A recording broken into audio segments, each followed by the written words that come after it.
plein d'enfants qui jouent là-bas, qui fait que tous mes affaires sont, la Gemara, les affaires sont dans la petite salle, et mon ordinateur, tout qui va avec. Heureusement que j'ai que la voiture sur moi. Mais le cellulaire. Donc avec le cellulaire, je fais le zoom. Avec le Tibour ici et la chapelle, on va avancer la Gemara.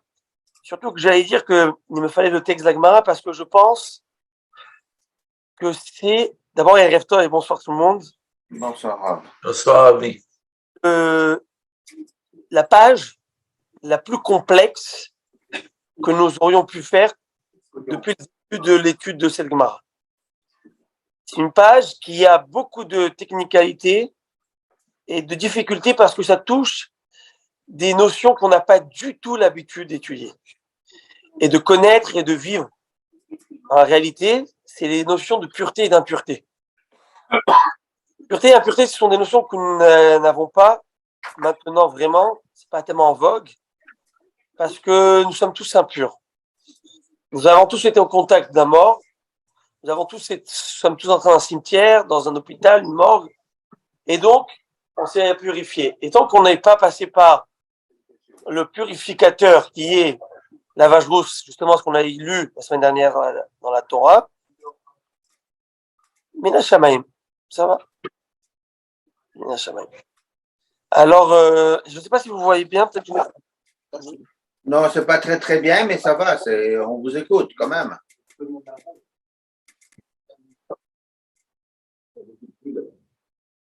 Ouais, hein? Non, mais bon, on va demain matin, au pire. J'espère que vous trouvez. Mon manteau, il est là. Oui. Je suis là, c'est marrant, mais hein, à la guerre comme à la guerre. C'est comme ça qu'on dit. Est-ce que quelqu'un a un cellulaire que je peux utiliser Sefaria Internet pour pouvoir lire au moins la Gemara? Ça va être plus facile pour moi, si vous en avez. Hein? Un instant, messieurs. Je vais mettre pour que je puisse.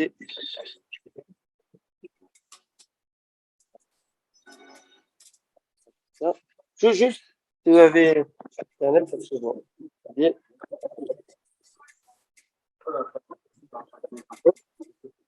Bonsoir, je te dérange pas?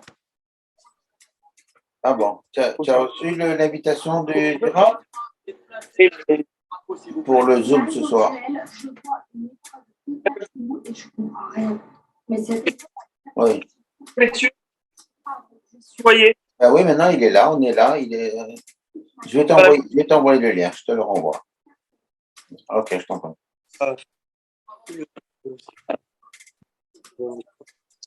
Voilà, comme ça c'est bien, non, n'est-ce pas? C'est bon comme ça, messieurs? Vous pouvez qui ne dit mot consent. Ok, donc ça va, c'est bon. Qu'est-ce qui se passe, Rabbin Malkiel? Histoire de dormir debout. On est rentré, on a mis les affaires, il y a une Brit Mila, il y a des enfants qui... Massalto. Alors, je n'ai pas la clé est dedans.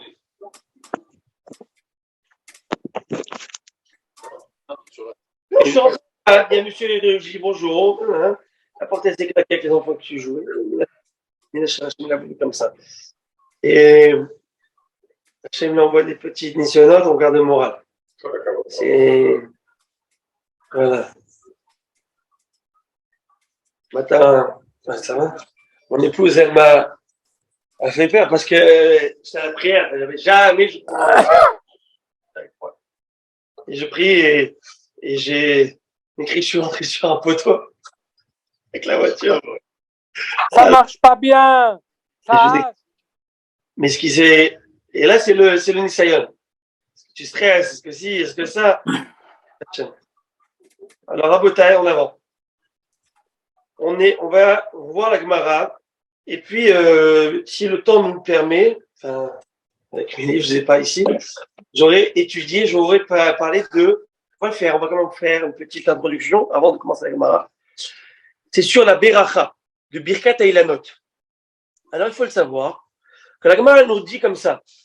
Aroé, celui qui voit, pendant le mois de Nissan, il a lave levé. C'est quoi il a lave levé? Des arbres qui bourgeonnent, donc des arbres fruitiers qui bourgeonnent, durant le mois de Nissan, c'est la saison, c'est le printemps, il se doit que de faire une beracha à Kadosh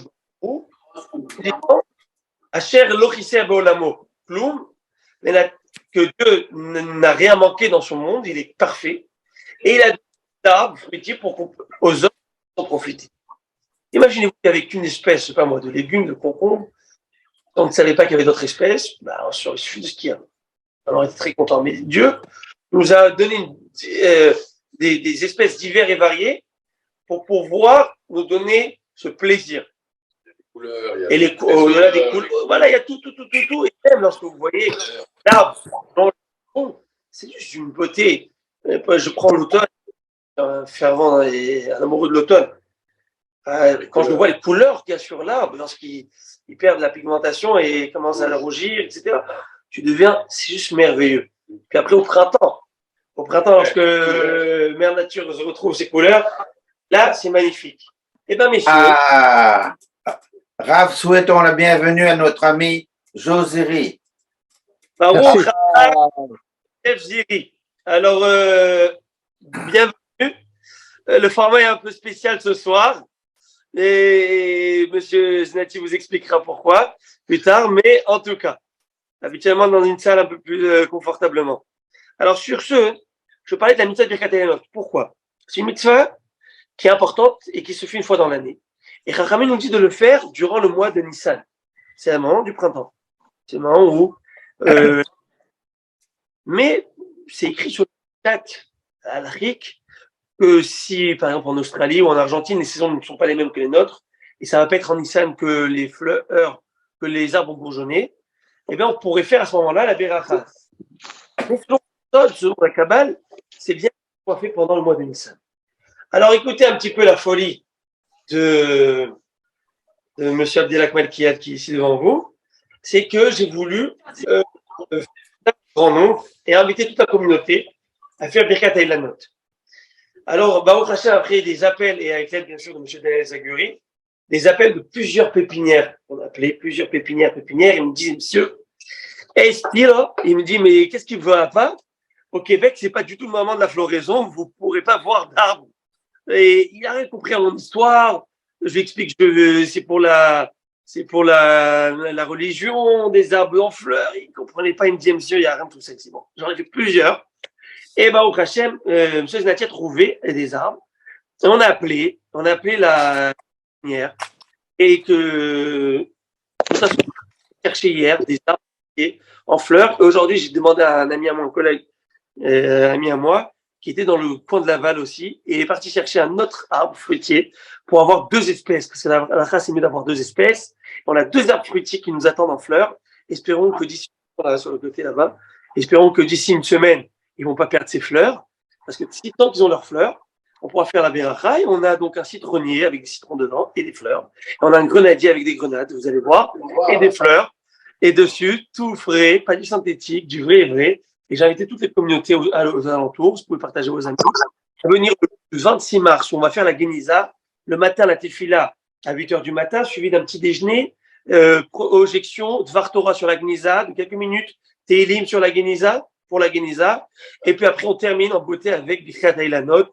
Vous plierez bagages, terminez tout le matin, 10h30, on aura des impatients millénaires, tout terminé avec Birkat Elhanot, qui est très rare de le faire ici. Moi, personnellement, pendant des années, je l'ai pas fait ici, je l'ai raté. Quand j'étais au Maroc, je pouvais la faire.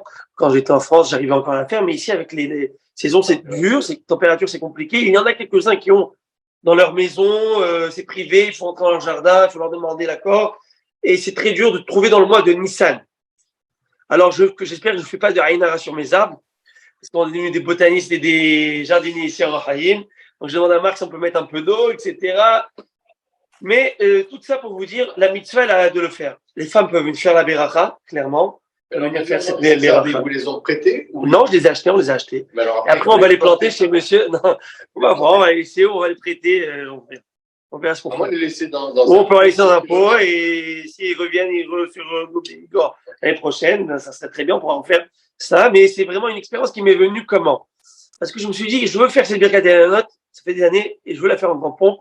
C'est une mitzvah qui est chère, qui est importante, qui est ramenée dans les premières lois du mois de Nissan. Quand vous ouvrirez toutes les lois du Shulchan Aruch, je veux dire de toutes les décisions hiérarchiques, les nouveaux partout, vous verrez la première chose, c'est Birkat Elhanot. première mitzvah qu'il y a du mois de Nissan, c'est Birkat Elanot durant le mois de Nissan. J'ai dit, mais comment faire ça? Et Hachem m'a donné cette idée. Bon, je la répéterai, j'imagine, le dimanche, mais l'idée que j'ai eue, c'est grâce à la Covid. La Covid m'a donné cette idée. Pourquoi la Covid m'a donné cette idée? C'est qu'en Israël, lorsqu'ils étaient tous barricadés, enfermés à cause de la Covid, on va rappeler en 2020, en Nissan 2020, avril 2020, et ben, coûte que coûte, ils voulaient faire la Birkat Elanot. Et c'est la saison chez eux. Alors, ce qu'ils ont fait, c'est qu'ils ont pris des pots avec des arbres, des arbustes, des arbres, et qu'ils ont mis sur des pick-up, et les pick-up ils roulaient comme ça à petite vitesse, et les gens ouvraient les fenêtres, ils voyaient les arbres, voyaient les fleurs, ils faisaient comme ça leur prière. Et je me suis dit, mais soyons fous, on ne peut pas le faire ici, si la halakha le permet. Je revérifie avec des poskim en Israël sur toutes les, ces espèces, etc. Et ben voilà, on peut le faire les khatirés là, comme il faut. C'est sur certaines espèces. Alors oui, parce qu'il y a des espèces qui ne sont pas conseillées. Et c'est pour ça que j'ai demandé de chercher une deuxième espèce aussi pour que ça soit mieux. A priori, il vaut mieux que les arbres soient pas que les arbres viennent d'une culture sans graines, qu'elles ne soient pas hybrides. Pourquoi? Parce que c'est un petit peu fait selon Chachamim, Neget Retzon Aboré, contre la volonté du Créateur. Parce que Dieu n'a pas créé cette espèce, et nous venons, nous l'écrivons. Mais quand même, celui qui fait dessus la Beracha marche. Il y en a qui vont dire de s'abstenir de faire la Beracha, mais selon d'autres avis, on pourrait faire la Beracha. Surtout que c'est fait, et ce qu'on appelle, c'est une espèce de deuxième génération. Ça veut dire que c'est pas maintenant qui a été fait et greffé, mais c'est un pépin de citron, par exemple, qui est fils de citronnier, etc., et qui vient, et avec ça, on fait. Je crois même que le citronnier qu'on a amené, on a deux citronniers. Un des citronniers, c'est un citronnier spécial. Je ne sais pas s'il l'a amené, parce que quand j'avais parlé avec la dame là-bas, c'était ce qu'on appelle le main de Bouddha. Main de Bouddha, c'est un citron spécial. C'est asiatique. C'est un agrume asiatique. Ah, c'est comme la tomate cœur de bœuf. Ouais, mais ça s'appelle la main de Bouddha. Et il y a un autre citronnier, je ne sais pas, je ne pourrais pas vous donner le nom scientifique, mais je voulais vraiment avoir un deuxième arbre. Et une autre espèce, M. Zaguri Zachel, que soit béni, il est venu dans sa voiture avec des arbres et tout. Il a ramené ça ici. Et puis après, j'ai demandé à mon collègue qui était là-bas, je lui ai dit, fais-moi ce mitzvah. On va acheter. J'ai préparé déjà là-bas un arbre, je les ai appelés, réservez-moi cet arbre. Ils m'ont réservé, ils m'ont envoyé une photo. Et pour être sûr qu'il y a des bourgeons, qu'est-ce qu'il faut. Et donc, c'est là, donc on aura vraiment deux espèces. Parce que comme la Beracha est aussi au pluriel, il la note, donc c'est bien d'avoir deux espèces, deux arbres. Donc là, on a fait vraiment la totale pour être au top. Donc je vous invite de venir en grande pompe, de venir avec votre famille, de venir avec vos enfants, petits-enfants. C'est quelque chose qui est rarissime ici, de faire la Birkat et la note, pour rendre hommage à Kadosh Baruch Hu pour toute cette magnifique le dimanche 26 mars. 26 mars, c'est avec un petit déjeuner, c'est avec une étude, une petite projection. Ce n'est pas ce dimanche, c'est le dimanche prochain, si Dieu le veut. Alors, messieurs, je tiens aussi à introduire que ce lundi, je ne pourrais pas être au Shiloh, pour la bonne raison qu'il y a un mariage. Mariage d'un cousin à mon épouse et le fils de Rav Shlomo Sabach. Et donc, pour Shlom Bayit, Mazal tov. je dois être à la bar mitzvah chez Irbus au mariage. Je peux voyer bien Marco, je pensais. En tout cas, à la Choupa. Est-ce qu'on est invité? Comment? Est-ce qu'on est invité? Mais certainement, vous êtes invité à la Simchat Khatan Vekala. Toute personne, il faut le savoir, est invitée à réjouir Khatan Vekala. Bien sûr. Venez, vous avez le droit même de consommer. Si vous venez et vous dansez devant Khatan Vekala, vous réjouissez Khatan Vekala. Et il y a ce qu'on appelle, dans le monde religieux, il y a ce qu'on appelle Simchat Khatan Vekala. J'explique c'est quoi. Vous recevez une carte d'invitation, on reçoit la carte d'invitation pour le cocktail, etc., etc. Maintenant, il y a des gens qui sont amis, mais on ne peut pas inviter toute la planète, vous le savez. C'est très dur, c'est compliqué, qui, quoi, comment. Mais ils veulent se réjouir avec Khatan Kala, ils veulent venir danser avec Khatan Kala, ils veulent être.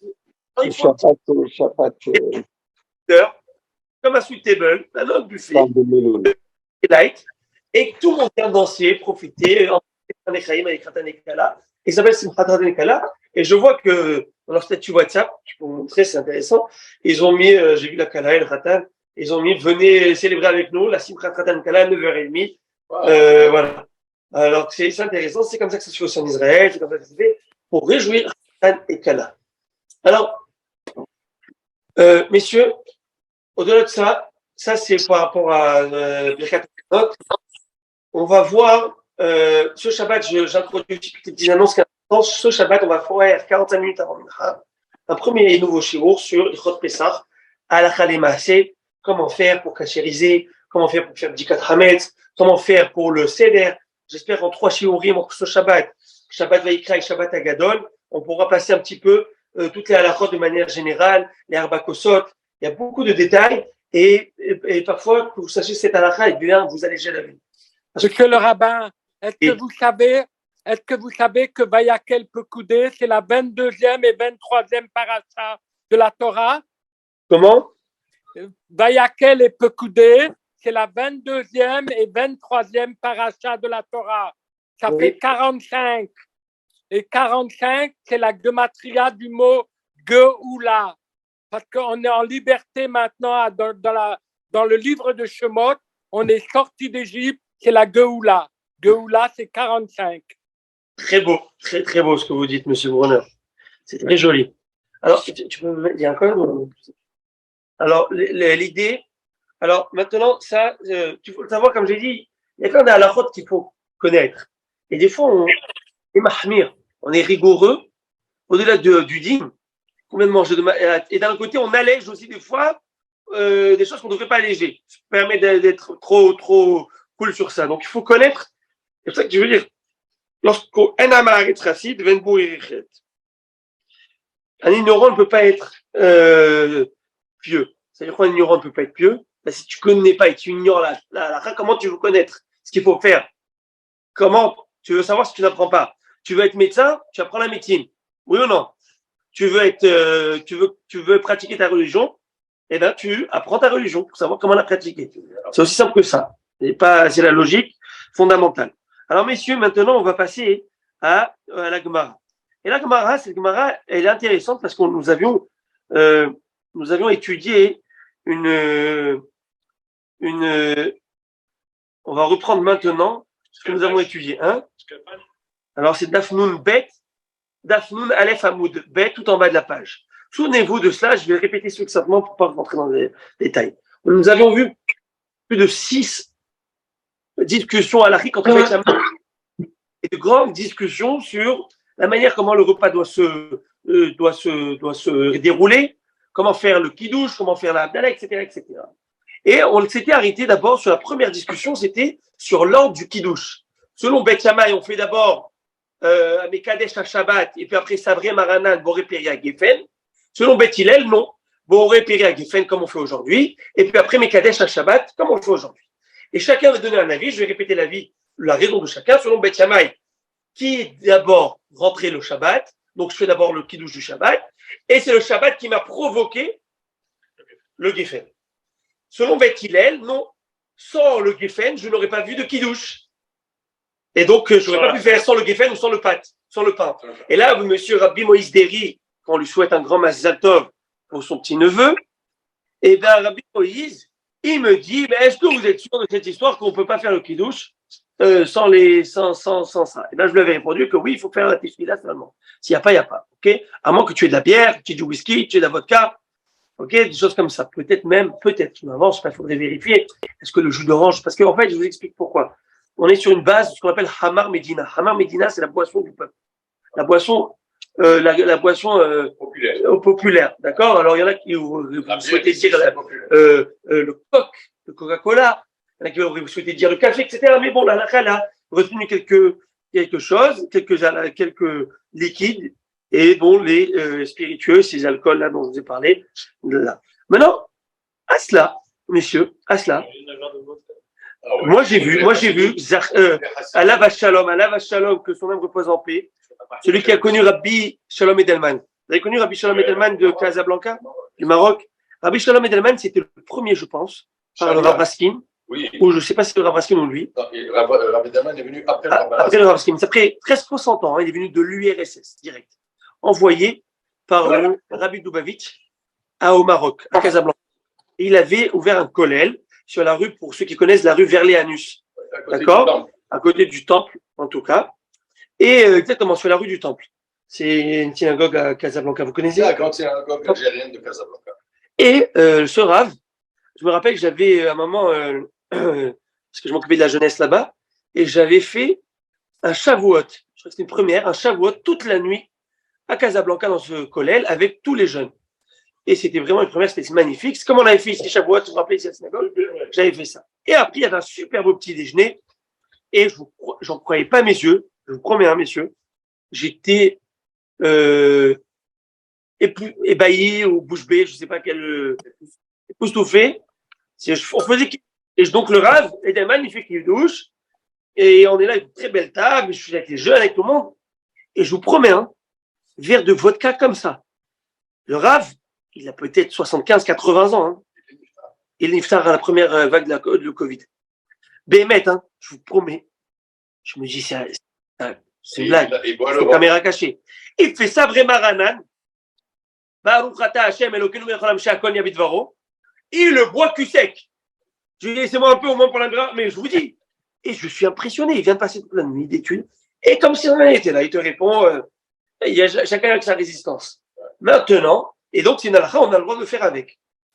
Maintenant, le Beth Hillel, il avait donné un autre avis. L'avis, pourquoi la priorité c'est la bracha du Geffen au-delà du Kiddush? Parce qu'il y a une règle. Tadir, Besheno, Tadir, Kodem. Ce qui est dit fréquemment et ce qui est dit moins fréquemment donne la priorité à ce qui est fréquent. Par exemple, donnez-moi deux mitzvot qui se coïncident, qui sont là et qui sont prioritaires. Ah, Geffen et Amotzi, par exemple. Voilà, par exemple. Mais non, mais. C'est pour ça qu'on cache Amotzi. Talit et Tfilin. Bien qu'il y a une autre raison aussi là-bas. Parce qu'il y a une autre raison. Mais, ou par exemple, voilà, de manière générale, c'est comme ça. C'est vrai qu'on l'apprend, vous savez d'où on l'apprend? C'est la Gemara, si je ne me trompe pas, dans Zevachim. On va traiter Zevachim lorsqu'elle parle des korbanot. La Torah nous dit, tu feras le korban de Moussaf après avoir fait le korban quotidien. Moussaf, c'est un korban qu'on fait, qui est en relation à la prière de Moussaf que l'on fait Shabbat et Yom Tov. Moussaf, comme son nom l'indique, le supplément. Et donc, c'est un korban supplémentaire que l'on faisait selon chaque fête. Rosh Chodesh, il y a Moussaf. C'est-à-dire qu'il y a un korban journalier quotidien de tous les jours qu'on appelle korban atamid, matin et après-midi. Et au-delà de ce korban, il y avait le Moussaf. Rosh Chodesh, korban de Rosh Chodesh, Kippour, le korban de Moussaf de Kippour, le Moussaf de Rosh Hashanah, le Moussaf de Sukkot, le Moussaf de, etc. Et c'est écrit dans la Torah, vous ferez le Moussaf après avoir fait le korban du matin, le korban quotidien. Et Khamil, ils apprennent d'ici une répétition d'un pasuk. Il y a d'abord celui du matin, c'est-à-dire celui qui regarde toujours. Et après, il y a celui qui est moins quotidien, moins fréquent, et qui passe toujours au second plan. Et selon cette règle, c'est devenu une règle générale pour toute la Torah, Tadir Beshiano, Tadir Kodem. Et ça, c'est comme ça que la Gemara et que Beth Hillel est venu donner son argument. À part cet argument, les rabbins vont nous dire, voilà, c'est ça avec ça. Et là, la Gemara s'interroge et dit, la Braïta termine. La Braïta, c'est comme une Mishnah, elle termine en disant, Ve'alachak et Beth Hillel. On est vraiment juste en bas de la fin, on est à la fin de la page. Alachak et Beth Hillel. C'est-à-dire quoi Alachak et Beth Hillel, monsieur? La loi est comme Beth Hillel. Ça veut dire qu'il y a une divergence d'opinion entre Beth Shammai et Beth Hillel. La halakha, elle est comme qui? Comme Beth Hillel. Et là, la Gemara dit, je comprends pas. Tita. C'est évident que la loi est suit l'opinion de Beth Hillel. Pourquoi c'est évident? De'a nafka bat kol. De'a nafka bat kol. C'est de quoi De'a nafka bat kol? Parce que ça veut dire qu'il y a une voix céleste qui est sortie en disant quoi? Là, la halakha comme Beth Hillel. Et la Gemara, c'est pas ici, dans les Rouvines, si je ne m'abuse, la Gemara dit qu'il y avait une grande marloquette, un grand débat sur plusieurs choses entre Beth Shammai et Beth Hillel. Et ce débat a fait qu'on ne savait pas comment suivre la loi. Et qui a pris le dessus? C'est Beth Hillel parce qu'ils étaient plus nombreux. Mais au-delà de ça, il y avait une voix céleste qui est venue mettre un terme à ce. Et cette voix céleste est venue dire, la loi suit l'opinion de Beth Hillel. Vous imaginez, nous, on ne peut pas, on ne sait pas ce que c'est une voix céleste. Mais à l'époque, ils avaient ça. Donc, il y avait ici un retentissement d'une voix céleste qui est venue dire, la loi suit comme Beth Hillel, ça fait, on suit comme Beth Hillel. d'argumenter. On n'argumente plus avec Beth Hillel, la loi suit comme Beth Hillel. Donc, moi, elle va nous dire, alors si c'est comme ça, la question, elle saute à l'esprit, aux yeux, pourquoi me dire dans la Mishnah, alors que la Mishnah est très concise. La Mishnah et la Beraïta, ce sont des lois qui ont été écrites de manière très abrégée, très concise, parce qu'on devait les connaître par cœur. Et comme on devait les connaître par cœur, alors on était avare de mots. Et si on était avare de mots, c'est le travail de l'Agmara de développer la Mishnah. Mais la Mishnah était très précise et concise, et elle renfermait beaucoup de secrets dans chacune de ses phrases. Pourquoi me dire que la loi est comme Beth Hillel si je sais que c'est quelque chose qui est général, surtout qu'il y a une voix céleste qui est sortie en me le disant. Donc, je n'ai pas besoin de me dire à chaque fois la loi est comme Beth Hillel. Vous voyez la question d'Agmara? Réponse d'Agmara. Deux réponses. Première réponse, Ibaïtemak Kodem Batkol. Non, cette Beraïta, elle a été dite et émise et exprimée avant que cette voix céleste est venue en disant que la loi est comme Beth Hillel. Avant cela, donc chronologiquement parlant, on était en plein argument, et quand même les Chachamim ont statué à ce moment-là que la loi est comme Beth Hillel, avant que la voix céleste ait promulgué cette règle. Et donc, c'était pour ça, ça te l'a dit, avant qu'on sache cette règle générale que la loi comme Beth Hillel par la voix céleste, les Chachamim t'ont dit dans cette Mishnah. Ça, c'est la première réponse. Mais il y a une seconde réponse, et ça, on va un peu développer, qui est très intéressante. Veibaïtema, tu peux dire différemment. Les Harbatkol, non, pas du tout. Cette Mishnah a été donnée. Messieurs, est-ce que vous me suivez? Je ne sais pas si vous me suivez, parce que je fais avec mon cellulaire, donc je ne sais pas si on m'entend bien. Oui, c'est bon. Alors, deuxième avis de la deuxième réponse, tentative de réponse, c'est que non, cette Mishnah m'a dit que la loi est comme Beth Hillel parce qu'il fallait le dire. Même s'il y a une voix céleste qui me l'a déjà dit. Pourquoi? Parce qu'on ne fait pas cas des voix célestes. Ça, la Torah, elle a été donnée pour la Comme Rabbi Yoshua. Et ça suit l'avis de Rabbi Yoshua. D'Amar El Mashgirin Bebatkol, qui a dit on ne suit pas et on ne prête pas attention à la Batkol, à la voix céleste. Là, messieurs, je dois, vous souvenez certainement de cet épisode-là de Rabbi Yoshua. C'est marrant. Je voulais ça pour comprendre un petit peu, pour comprendre un petit peu de quoi la Gemara nous parle ici, et surtout que je voudrais amener un petit peu l'avis de Tosfot ici. Tosfot, ça nous arrive mettre un peu de lumière à tout notre discours maintenant. La Gemara raconte de Rabbi Yoshua qui dit je ne fais pas qu'à une voix céleste. Une voix céleste, c'est pas anodin. Une voix céleste, c'est l'expression même j'allais dire, d'en haut. Vous savez qu'en haut, il y a une yeshiva avec un kadosh. Pour le Rosh Yeshiva, c'est Hachem. Et Yeshiva Shel Ma'ala. On dit bien à chaque mot. Oui. Yeshiva Shel Ma'ala. Yeshiva Shel Ma'ata. C'est vrai, on dit bien ça. Oui. Donc là-haut, s'il y a un bédine, là-haut, il y a quelque chose. Des règles, ils étudient quoi là-haut? En haut, ils font quoi? Ils jouent au poker au Rami 51? Non? Au blackjack? Non, c'est pas ça qu'ils sont en train de faire. Ils étudient la Torah et ils profitent. Miziv Asherina de la splendeur divine. Je ne sais pas ce que ça veut dire, parce que je ne suis pas là-haut, mais je sais que c'est un kiff total. On n'a pas l'essence pour le comprendre, de la même manière que je ne peux pas expliquer à un aveugle de naissance quelle est la couleur rouge ou verte. On n'a pas les capteurs pour comprendre, pour s'imaginer. Vous voyez? Alors, la même chose. Maintenant, rappelez-vous de cette Mara, Rabbi Eliezer et Rabbi Yoshua et les Chachamim. Rabbi Eliezer et Rabbi Yoshua. Quand je dis Rabbi Yoshua, ce n'est pas seulement Rabbi Yoshua, c'était Rabbi Yoshua qui représentait ici un groupe de Chachamim. Ils n'étaient pas d'accord sur un fameux Tanuro Shel Achnai. C'est un four qui est constitué en vertèbres. C'est quoi en vertèbres? À l'époque, les fours étaient de cette manière. En terre cuite ou comment c'était? C'était des cercles de terre cuite ou de ciment qui étaient déjà préfabriqués, déjà faits. On prenait ces cercles et de manière pyramidale, on mettait un petit ciment, un plus petit cercle, un petit ciment, un petit petit cercle. Ça faisait comme un four, une pyramide, et dedans on mettait la fraise et on collait la pâte aux parois de ce four et on faisait le michoui ou je ne sais pas ce qu'on faisait dedans. Hein? Très bien. Ce four, ça a un nom, un four, comme son nom l'indique. Et d'après la loi halachique, c'est un ustensile. Et tout ustensile peut contracter de l'impureté s'il est au contact d'impureté. Quelqu'un est impur, il contracte l'impureté. Mais une chose ne peut contracter l'impureté que s'il a le nom d'ustensile.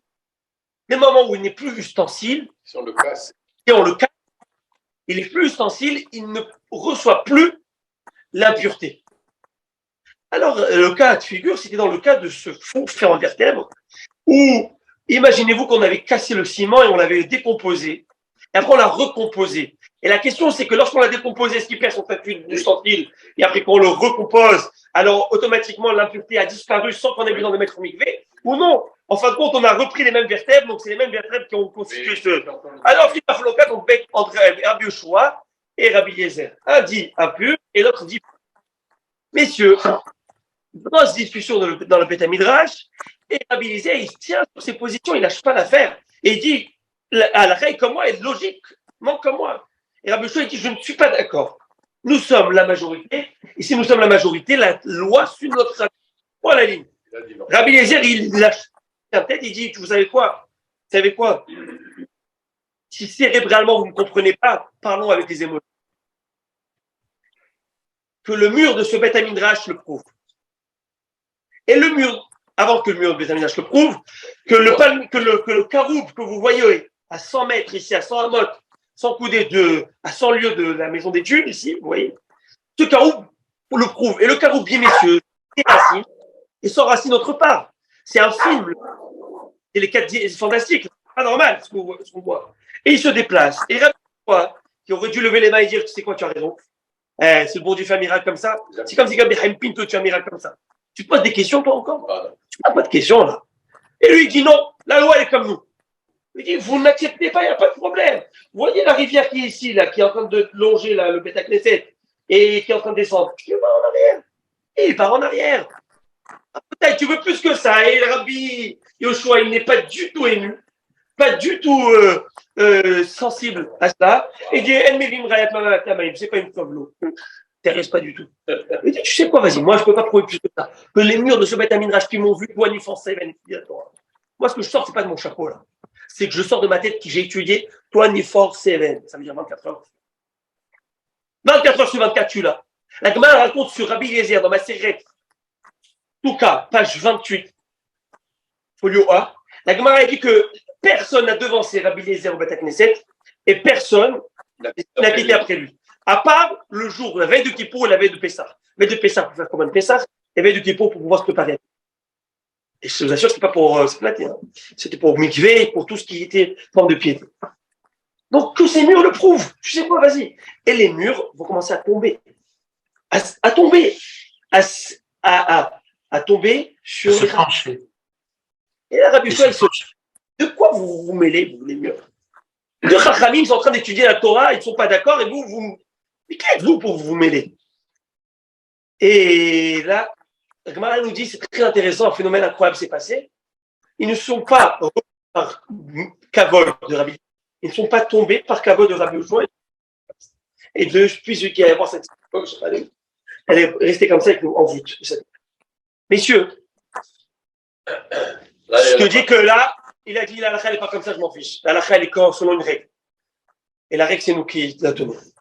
Et vous savez quoi? Il dit, tu sais quoi, moi, Rabbi Eliezer, il dit, il sort le joker. Et là, c'est le bon Dieu qui prend la parole. Il y a une voix céleste qui sort en disant, Malachet et Rabbi Eliezer. Qu'est-ce que vous mêlez avec Rabbi Eliezer? La loi suit son opinion, ça s'arrête là. Et la voix céleste, elle vient, elle te cloue le bec, le clapet. Mais t'as rien à dire. Rabbi Yoshua, il lâche pas. Et j'adore cette histoire, je la raconte 1 milliard de fois, je la raconte encore 10 milliards. Elle est incroyable. Et Rabbi Yoshua, il se lève, et cette histoire, raboté pour moi, elle illustre la grandeur et la beauté de Jam Israël. Et pour moi, c'est le message de cette histoire, c'est le message de l'éternité du peuple juif. Et j'expliquerai dans un instant cette histoire. Et là, il vient, et là, Rabbi Yoshua, il se lève, il dit, et l'O Bashamaimi, la Torah, elle n'est pas dans les cieux. La Torah, elle nous a dit. Et c'est nous qui sommes propriétaires de cette Torah. Et c'est nous qui décidons. Pourquoi c'est nous qui décidons? Parce que la Torah l'a statué de cette manière. Parce que la Torah a dit Ahare Rabim Latot, dans la majorité. Et la majorité du tribunal est ici. C'est nous les Chachamim, Rabbi Eliezer. Donc on t'aime bien Rabbi Eliezer, on comprend ta logique, mais nous on ne l'accepte pas. Et donc la loi suit notre opinion. Et à ce moment-là, Rabbi Yoshua est quelqu'un de code.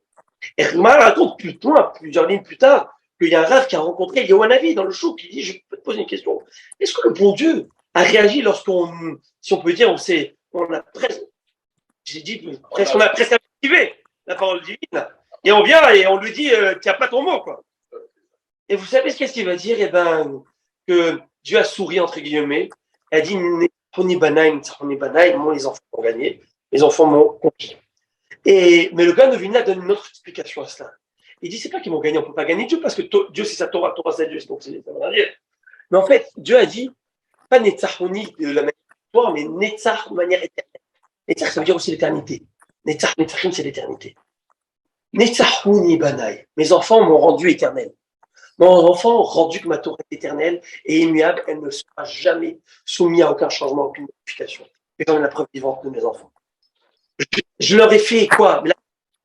Un caroubier qui des racines, l'eau qui part. Et bientôt un ouragan qui leur tombe dessus, là. Je veux dire, à un moment, tu te dis, c'est quoi, celui-là, c'est un baba, celui-là, c'est un tzadik. Va savoir s'il va pas me faire une entourloupe, va savoir s'il va me faire une kelala. C'est pas une blague, ce que je vous dis. Parce que, en disant ce que je suis en train de vous dire, je me rappelle ce que la Gemara raconte. La Gemara a dit, parce que suite à cet incident, la Gemara a dit, on va mettre en anathème Rabbi Eliezer parce que ça n'est pas fait comme ça. Il fallait pas. Non, il fallait pas. Et on va le mettre, c'est très dur. Mais qui va oser mettre en anathème Rabbi Eliezer? Qui va lui annoncer l'anathème? Être en anathème, une excommunication, ça veut dire que tu peux pas le rentrer dans le. Vous imaginez pourquoi, messieurs? C'est-à-dire que tu peux pas rentrer dans le Beth Knesset avec. Il rentre pas en minyan. Tu peux pas t'approcher à 2 mètres. Tu peux pas être témoin. Tu peux pas. Il n'y a rien. C'est fini. Bon, il fallait le ramener, hein. Il fallait le ramener. Après, bon, en tout cas, messieurs, ils ont dit qui va aller. Personne n'ose. Ils ont dit, c'est quoi son élève, Rabbi Akiva? Qui va se mettre en noir, et en deuil, style. Mais je crois, elle m'a raconte que le Rabban Gamliel, le Rabbi Akiva, je suis plus en tête, sur un bateau. Et là, ils ont commencé à voir. Il y avait même Rabbi. Quoi? Les Rabbi qui étaient contre Rabbi. Et là, une tornade, un tourbillon qui allait les faire couler. Ils ont compris que c'est à cause de la peine de Rabbi. Ils ont compris que c'est fini pour leur vie est en danger. Là, il a dit Hachem, ce que j'ai fait ça. On a fait ça pour nous, on a fait ça pour ta Torah. Il y a des règles, il y a des codes dans ta Torah. On a fait selon tes codes.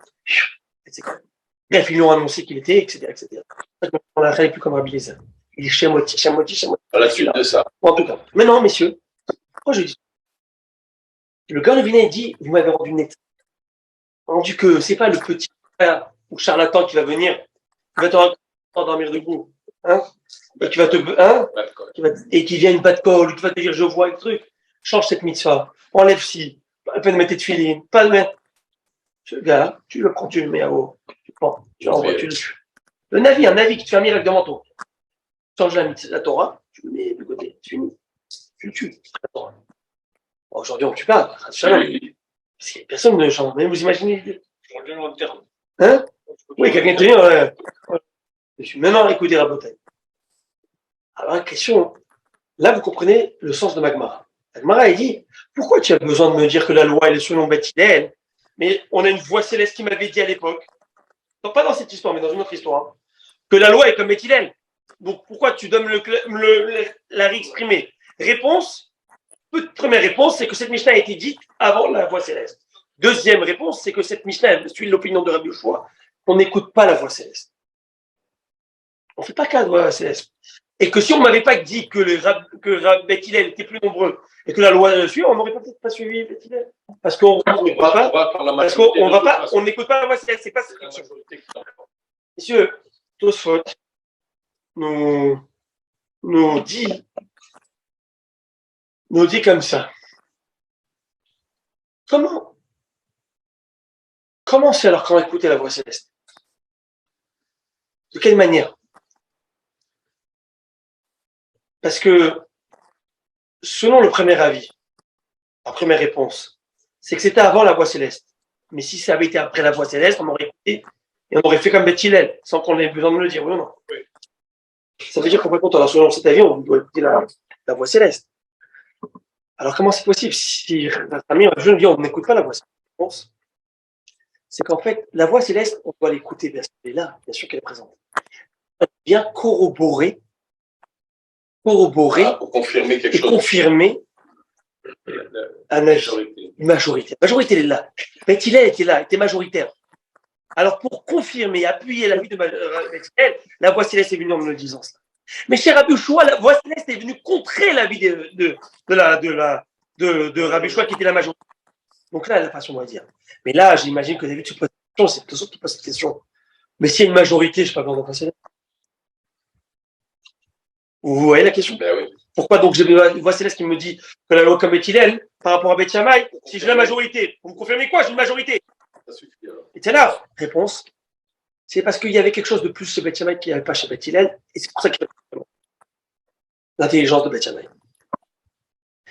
Beth Shammai était, la halakha n'est pas comme lui, parce que c'est dur aussi de faire comme Beth Shammai. Mais à l'époque de Mashiach, la loi va aller vers Beth Shammai. Mais, qu'on me comprenne pas mal, parce que les deux, on ne peut pas comparer entre les deux, Beth Hillel et la loi, elle suit Beth Hillel. C'est deux géants. Le plus grand géant. Mais les élèves de Beth Shammai, ils avaient une approche plus profonde, on va dire. Ils analysaient plus. Une analyse bien plus profonde. Et face à cette analyse, qui n'est pas fausse, qui est profonde, qui n'est peut-être pas adaptée au grand public, mais elle est vraie. Et face à cela, tu as ici un grand nombre, mais tu as ici du quotient intellectuel. Vous voyez ce que je veux dire? Et on a une règle chez nous, la qualité ou la quantité? Qualité. Mais pas dans ce cas-là. La voix céleste te dit non, tu suis la règle de la quantité. Tu suis la règle. Et tu suis. Mais c'est pourquoi j'ai besoin de cette voix céleste? Parce que cette voix céleste, aurait été un peu dubitative. Parce que d'un côté, j'ai Beth Shammai qui est très profond, et son argument tient la route, de manière générale. Pas spécialement dans celle-là, mais dans toutes les lois. Et si tu vas en profondeur, il y a bien quelque chose derrière qui se cache derrière. Ça veut dire et d'un côté, tu as le nombre. Voilà. Il y a des gens, donc, bien sûr, c'est la route. Mais d'un côté, tu as le nombre de Beth Hillel qui n'est pas d'accord au théorème, au philosophie de l'être. Alors, comment faire? La voici, c'est venu confirmer ce Beth Hillel. Vous voyez, ce Beth Hillel. Messieurs, en parlant de ça, ça marche, non? Ouais. Très cute. En parlant de ça, je rajoute quelque chose. Parce qu'on parlait de quantité de qualité. Et une fois, un roi, quelqu'un d'important, chrétien, il veut poser une question au Rav Yonatan Ebeshitz. Il a dit, dans votre Torah, Yonatan Ebeshitz, il a vécu en Allemagne et en France, à Metz. C'est le rabbin de Metz. Il a écrit plusieurs livres. Le Yaharot des vaches. Il y a combien d'années? À peu près 250 ans. Ah, okay. Il a écrit le Yaharot des vaches. En 1700 quelque chose. Il a écrit le Tiferet Yonatan, le Karti Upeliti, le Urim Betumim. Donc il a écrit, c'est un géant. Et il est aussi très aiguisé, très, comment on dit, piment piquant, depuis qu'il est jeune, depuis qu'il est enfant. Et donc, il y avait un curé ou un seigneur chrétien. La chrétienté, elle était pas mal forte à l'époque. Il a dit, je ne comprends pas. Selon votre Torah, c'est écrit, vous devez suivre la majorité. Et nous sommes la majorité de la population mondiale.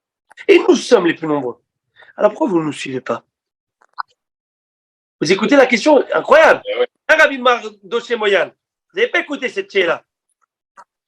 Dans la Torah, il y a écrit, vous irez selon la majorité. Alors, la question qu'a demandé ce seigneur chrétien à Rabbi Yonatan Ebeshitz, pourquoi vous ne suivez pas la majorité du monde? La majorité du monde, elle est chrétienne à son époque. Alors, suivez. Aujourd'hui, on dirait l'islam va selon la majorité.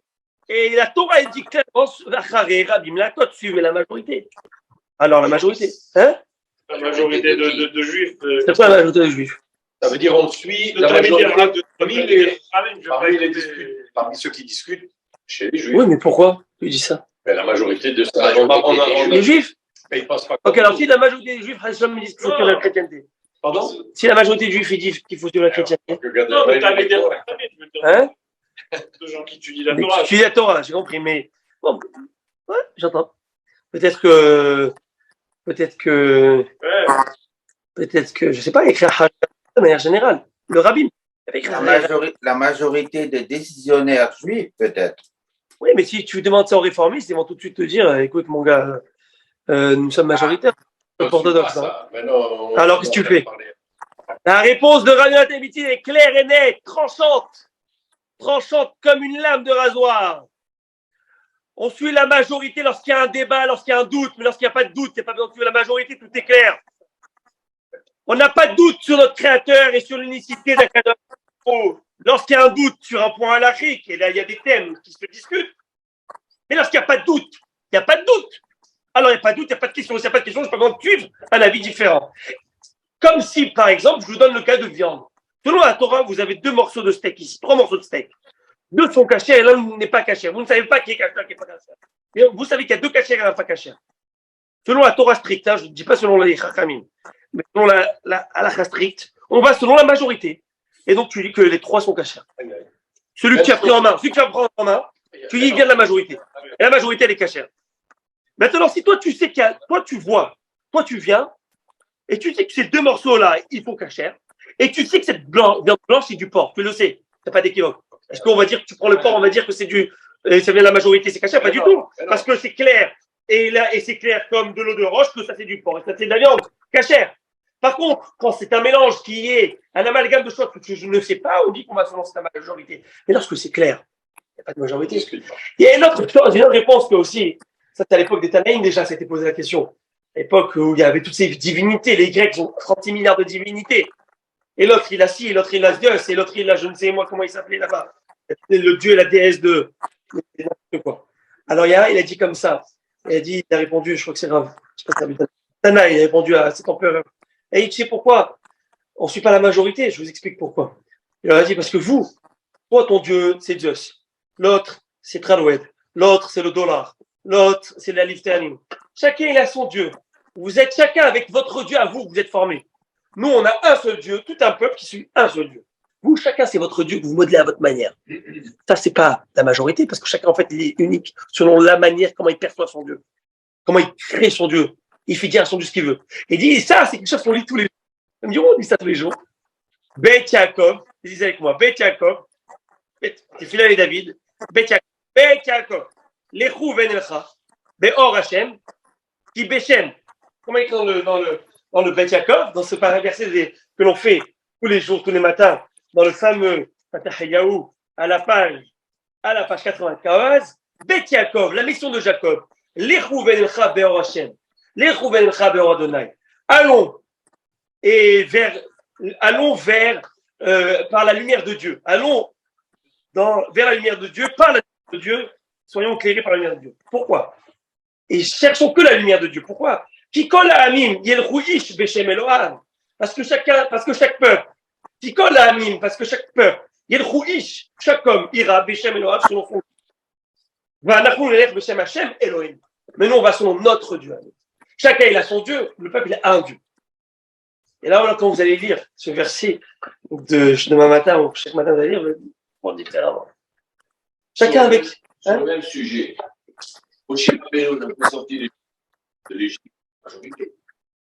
Alors, pas moi répondre. Lui, il n'est pas sorti de la majorité. Alors, il y avait des millions. Et il y avait le doute. Sur derrière, on dit non. Et celui-là qui sont partis à l'avant, oui.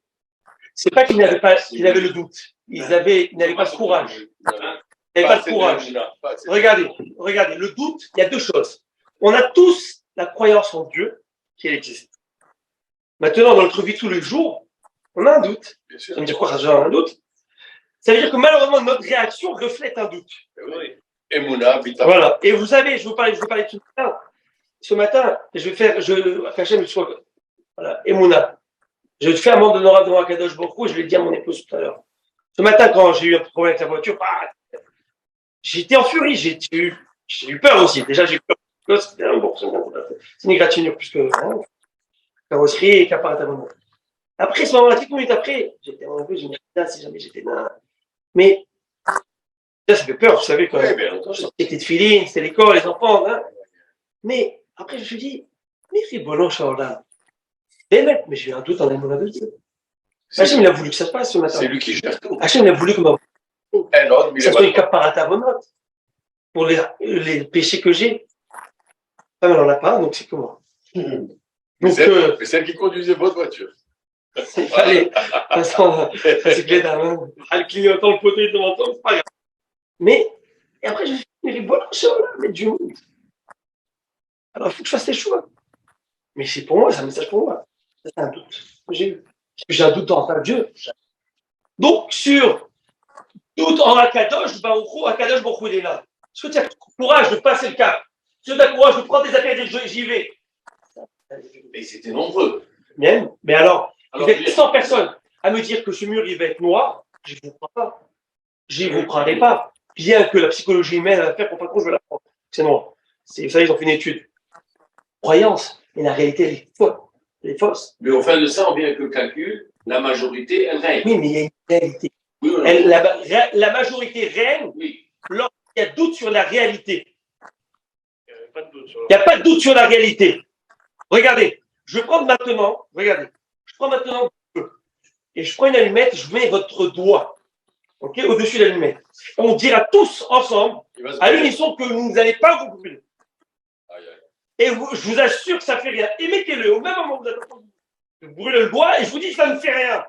Mais non, croyez-nous, ça ne fait rien. Vous me croyez ou pas? Garantie que non. Vous me croyez? C'est pas une notion de croire, c'est une réalité. Je veux bien croire, mais croire, ça ne sert à rien de croire lorsque la réalité, elle dit le contraire. La réalité parle. Et Dieu, c'est la réalité qui parle. Mais au moment où il les a sortis, la réalité n'était pas là. Bien sûr qu'elle. Et là, c'est quoi, Quand tu vois les 10 macotes, tu vois pas de la réalité? Les 10 macotes. On sort, là. Les 10 macotes. Non, les 10 macotes. Ah, les 10 macotes, c'était Mais les 10 macotes, c'était Avec les péché. 10 macotes, ils sont Oui, pas sortis. oui, La majorité. parce que il ne voulait, Ok, il ne c'est voulait la pas majorité sortir. qui n'est pas- Il ne voulait pas sortir. Aussi, Et ceux-là aussi vont ressortir un on jour. parle pas du courage. Et ceux-là aussi vont ressortir un jour. Le courage est affecté par rapport à l'animal que tu as. Automatique. Ils ne sont jamais sortis. Non, elle devra. Mais viendra un jour qu'Hachem ira les En tout cas, vous savez, messieurs, je vous laisse avec cette idée, parce qu'on n'a pas fait avant ça Gemara, même la divine, mais il fait quand même prendre quelque chose. Tout à l'heure, je vous ai dit, en parlant de manière détournée, je vous ai parlé de cet ustensile qu'on a brisé. Lorsqu'on a brisé, on envoie, on enlève, on extirpe toutes les forces maléfiques d'impureté qui peuvent être dedans. Parce qu'on a brisé la chose. Messieurs, selon un avis des Chachamim, c'est que Moshe Rabbeinu, je ne vais pas rentrer dans tous les détails, Shemit Shmuel, Aïchir, alors Chabit, il amène ce Inyan, au nom du Shemit Shmuel, le Rama Mipano. Il dit qu'en fait, Akadosh Baruch Hu, lorsqu'il a regardé l'étape de la loi, et cette étape de la loi était précieuse de Kedusha, de pureté. L'étape de la loi, elles ont été créées avant la fin de la création du monde. N'est-ce pas? Pendant Ben Hashmatot, avant que Dieu termine, avant même la création. Ça veut dire avant la fin de la création. On le voit, à Sarat Varim, il y a 10 choses que Dieu a créées. Pendant le crépuscule, 6e jour. C'est quoi le crépuscule? C'est ni jour ni nuit, c'est au-delà du temps, des limites. Normal. Ça, c'est avant Shabbat, alors. Ouais. C'est au-delà de quelque chose qu'on peut dire, c'est ni jour ni nuit. C'est quelque chose qui dépasse nous, le temps. Et c'est Aluchot, Aktav, Ve'amirtav. L'étape de la loi, l'écriture et la surécriture. L'étape de la loi, c'est un bloc de saphir, un bloc de diamant précieuse, qui pesait une demi-tonne, si ce n'est pas plus, que Moshe Rabbeinu devait descendre, en carré, clairement. Il y a des avis que c'était rond, mais selon beaucoup, la majorité des avis, c'est carré bien. Il descend ce bloc. Il arrive à le descendre. Il descend sans problème. Parce qu'en fait, il est porté tout seul. Pourquoi il est porté tout seul? Parce que, il me dit le Al-Shir, à l'image de l'homme qui a une neshama, porter un homme lors d'une mort et porter un homme vivant, regardez la différence. Un homme vivant s'auto-porte. Au point où Shabbat, si je porte un homme vivant, je ne fais pas une avéra de porter Shabbat. Je porte un homme mort, je fais une avéra de porter. Parce que le chayno setatzmo, le vivant se porte, et le mort ne se porte pas. C'est quoi la différence? La neshama qui en est. La neshama porte aussi le corps, ensemble le corps, physiquement même. La neshama d'étape de la loi, c'est l'écriture de Dieu. Mirtav Elohim, l'écriture de Dieu. Et lorsque les bénis Israël ont fauté, qu'ils voient ça, Moshe Rabbeinu, stupéfait de ce qu'il est en train de voir, les lettres s'envolent. Ça veut dire la neshama de ces tables s'envole et qu'est-ce qui reste? Un corps, un squelette qui est lourd à porter, il ne peut pas se porter. Et là, il se casse. Dieu brise. Mais pourquoi il le brise? Parce que quand une neshama se vide d'un corps, qu'est-ce qui devient tout de suite le corps, messieurs? Comme on l'a dit tout à l'heure, le corps, il devient tamé, impur. Oui. Parce que selon la Kabbalah, toutes les forces d'impureté, de maléfique, ils essaient de s'approprier ce corps. C'est un corps, et on va essayer de donner vie, une seconde vie d'impureté à ce corps. Parce que le corps, c'est une véhicule de quelque chose. Ou de Kedusha, ou de Touma. Ou de pureté, ou d'impureté. Qu'est-ce qu'il fait Moshe Rabbeinu? Il ne veut pas que les forces maléfiques des ténèbres se saisissent de cet état de la loi. Qu'est-ce qu'il fait? Pour purifier un ustensile, pour pas qu'il soit contaminé. et le gaz, il brise. Mais il ne va pas les briser pour les jeter dans l'arche, parce qu'elles sont précieuses. Parce qu'il les a libérées de cette lettre. On reverra ça à la Gnisa. La Gnisa, comme on a parlé de ce 26, dimanche 26, les écrits Kedosh, on ne peut pas les jeter à la poubelle. C'est parce qu'ils ont été support de la neshama de l'écriture. Alors, à Botaï, on aura l'occasion peut-être d'en parler, bien sûr. Je vous souhaite un Shabbat Shalom. Je suis désolé de l'aventure qu'on a passée, mais le Tara, il voulait nous l'enlever. Avec un iPhone, on a refait le chiot et on a avancé et on a étudié. Je vous souhaite un Shabbat Shalom. Je réitère que ce lundi, Bezrat Hashem, celui qui veut étudier, qui vienne à Chagall. Et il va y avoir le Admour de Kalov qui viendra le mardi à Orachaim. Tout à fait, mais le mardi matin, celui qui peut l'avoir, avoir une bracha de Kalov, c'est ce mardi, le matin, après la Tefila. Bezrat Hashem, vous êtes tous cordialement invités. Shabbat Shalom ou Mevora.